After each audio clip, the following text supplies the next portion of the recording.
Inilah kronologi KKN di Desa Penari. Ini tuh udah ada filmnya yang baru rilis kemarin. Nah, semua kejadian ini tuh terjadi pada tahun 2009 dan yang ikutan KKN di sini itu ada 6 orang. Nah, narasumber dari cerita itu adalah salah satu orang dari 6 orang tersebut yang bernama Nur. Tempat KKN Desa Penari ini katanya ada di Jawa Timur yang tempatnya itu berawalan B. Mereka ini perginya berenam.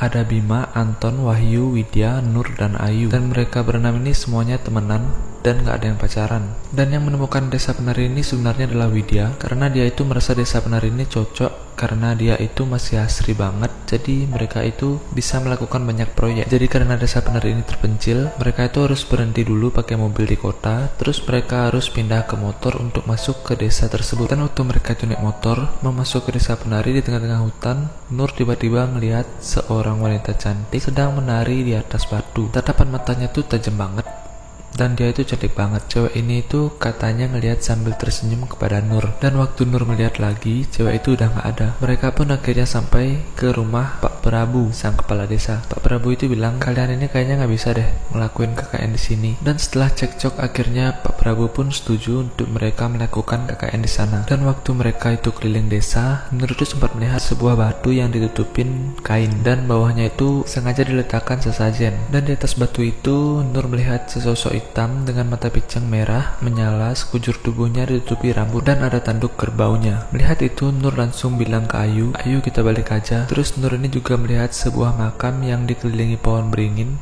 dan juga sesajen. Dari situ Nur ini langsung merasa gak enak badan dan minta izin balik ke tempat penginapannya. Pak Prabu ini juga sempat memperkenalkan tapak tilas yang dilengkapin kain merah dan juga janur kuning sebagai batasan mereka. Jadi mereka ini sama sekali gak boleh lewat ke tapak tilas itu. Sampai akhirnya pada malam hari, Nur, Ayu, dan Widya ini tidur satu kamar beralaskan tikar. Nur ini kemudian langsung merasakan ada yang gak enak dan tiba-tiba dia itu melihat sebuah sosok bermata merah dari sudut kamar yang minim cahaya. Nur langsung kaget untuk mukanya dan baca-baca doa. Namun tiap kali dia itu selesai baca doa, suara kayu yang digebrak itu muncul. Setelah itu Widya pun mengajak Nur untuk mandi di sinden. Itu tuh kayak emang digunakan buat mandi. Di sana Nur pun masuk untuk mandi duluan. Pas masuk di sana Nur mencium bau amis dan waktu mandi dia itu merasa kayak ada yang menyentuh badannya bersamaan dengan air yang mengalir. Setelah dia lihat ternyata air dalam kendinya itu dipenuhi dengan rambut. Dan waktu Nur selesai mandi dan dia melihat ada sosok yang sangat besar sampai menyentuh langit-langit miliknya. Nah, jadi listrik di desa ini tuh menggunakan genset. Jadi ketika jam 9 lampu sudah pada dimatikan, diganti dengan petromak. Widya dan Ayu masih menyelesaikan progres untuk proker besok. Di tengah keheningan malam mereka menggarap progres. Tiba-tiba Ayu mengatakan, "Tadi aku sama Bima mengecek progres pembuangan pas mutarin desa. Ingat tidak sama tempat tilas? Ternyata nggak jauh dari sana ada sebuah bangunan tua menyerupai sangkar." Nah, Widya pun menjawab, "Loh, bukannya kamu sudah mengerti dilarang berada di sana?" Malam pun semakin larut. Widya beranjak pergi ke kamarnya dan melihat Nur sudah terlelap. Ayu pun menyusul kemudian. Tiba-tiba terdengar suara langkah kaki. Saat Widya melihat apa yang terjadi, bayangan Nur melangkah keluar. Widya pun beranjak dari tempat tidurnya berjalan mengejar Nur. Melihat pintu rumah sudah terbuka lebar, Widya pun melangkah ke sana dan Widya pun terpaku melihat Nur di depannya. Nur berdiri di tanah lapang depan rumah. Dia menari sangat anggun tanpa alas kaki. Nur berlenggak-lenggok layaknya penari profesional. Nah, Widya pun memanggil Nur, tapi Nur seperti tidak mendengarkannya. Ia masih berlenggak-lenggok. Sorot matanya beberapa kali melirik Widya. Dari jauh sayup-sayup kendang terdengar. Widya dibuat semakin takut. Tabuhan gamelan saut menyaut campur aduk dengan tarian Nur yang seperti mengikuti alunan itu. Sampai akhirnya Widya memaksa Nur menghentikan tariannya. Ia berteriak meminta temannya agar berhenti bersikap aneh. Wajah Nur berubah menjadi wajah yang sangat menakutkan. Sorot matanya tajam dengan mata nyaris hitam semua. Widya pun menjerit sejadi-jadinya. Seseorang memegang Widya kuat sekali, menggoyangkannya sembari memanggil namanya, Wahyu. Widya melihat Wahyu yang menatapnya dengan tatapan bingung plus ketakutan. "Malam-malam ngapain anjing nari sendiri di sini?" kata si Wahyu. Jeritan Widya rupanya membangunkan semua orang termasuk si pemilik rumah. Widya melihat sorot mata semua orang memandangnya, tak terkecuali Nur yang rupanya baru saja keluar dari rumah. Kejadian itu diakhiri cerita Wahyu. Wahyu menceritakan semuanya. Awalnya ia hanya ingin merokok sembari duduk di teras posyandu. Kemudian ia tak sengaja melihat seorang sendirian menari-nari di tanah lapang. Karena penasaran, Wahyu pun mendekati dan baru sadar ternyata yang menari itu adalah Widya. Keesokan harinya semua orang berkumpul di rumah Pak Prabu. Beliau bertanya bagaimana kronologi kejadian semalam. Widya mengatakan ia sedang mengejar Nur yang pergi keluar rumah. Namun Nur mengatakan ia hanya pergi ke dapur untuk mencari air minum. Hari itu Pak Prabu meminta Widya, Ayu dan Wahyu menemaninya ke rumah Mbah Buyut, dan Nur harus pergi mengerjakan proker individunya. Sampainya di sana mereka dihidangkan segelas kopi. Widya menolak karena dia tak pernah minum kopi. Namun senyuman ganjil Mbah Buyut membuat Widya sungkan, yang pada akhirnya berbuntut ia meneguk kopi itu meski hanya satu tegukan. Kopinya manis, ada aroma melati di dalamnya. Berikutnya Wahyu dan Ayu kaget sampai harus menyemburkan kopi yang ia teguk karena rasa kopinya tidak hanya pahit tapi sangat-sangat pahit. Kopi yang dihidangkan Mbah Buyut adalah kopi ireng yang diracik khusus untuk memanggil lelembut, demit, dan sejenisnya. Bukan kopi untuk manusia. Mereka yang belum pernah mencobanya pasti akan memuntahkannya. Namun bagi lelembut dan sejenisnya, kopi itu manis sekali. Mohon maaf ya nak, kamu ada yang mengikuti, kata Pak Prabu. Widya pun langsung terdiam. Malamnya semua anak sudah berkumpul satu rumah. Nur ada di kamarnya, dia sedang sholat. Widya di ruang tengah sendirian, sedangkan Ayu, Wahyu, Anton ngobrol di teras rumah. Bima ada pertemuan dengan Pak Prabu. Terdengar suara kidung dari arah dapur. Widya melewati dapur.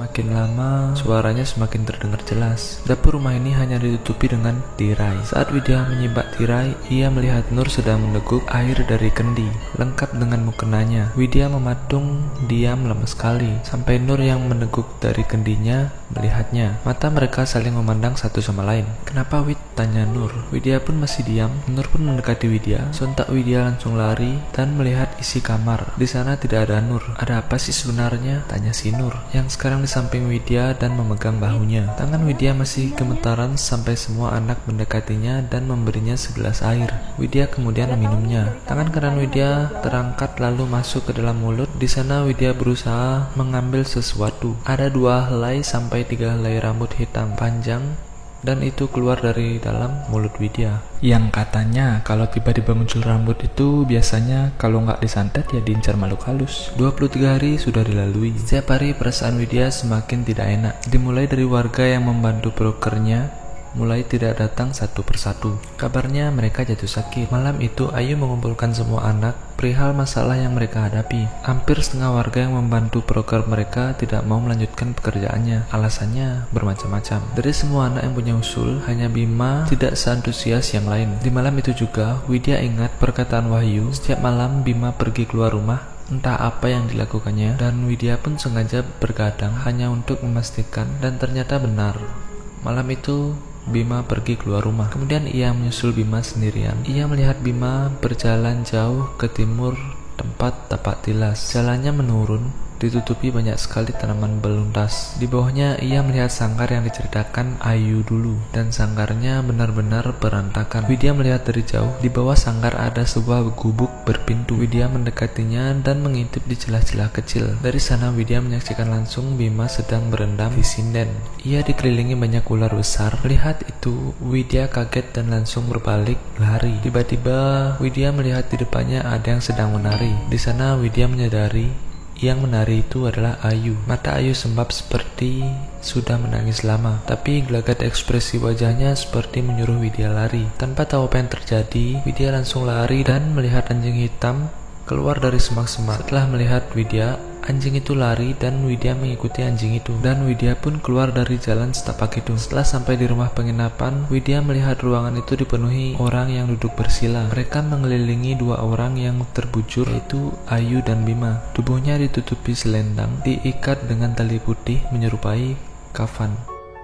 Pak Prabu menceritakan kronologi kejadian ini sudah tak bisa mereka bendung lagi. KKN yang menjadi tanggung jawab beliau harus sampai ke semua orang yang terlibat. Ayu masih terbaring, matanya melotot, namun tubuhnya masih seperti orang lumpuh. Sedangkan Bima masih kejang-kejang. Dan pada akhirnya pihak kampus dan pihak keluarga itu datang menyebut mereka. Dan Ayu ini lumpuh total, tapi dokter ini sama sekali tidak tahu alasannya kenapa. Sampai akhirnya Ayu meninggal 3 bulan setelah kejadian itu. Dan Bima juga meninggal dunia, tapi malam sebelum dia meninggal dunia, dia sempat teriak ular-ular.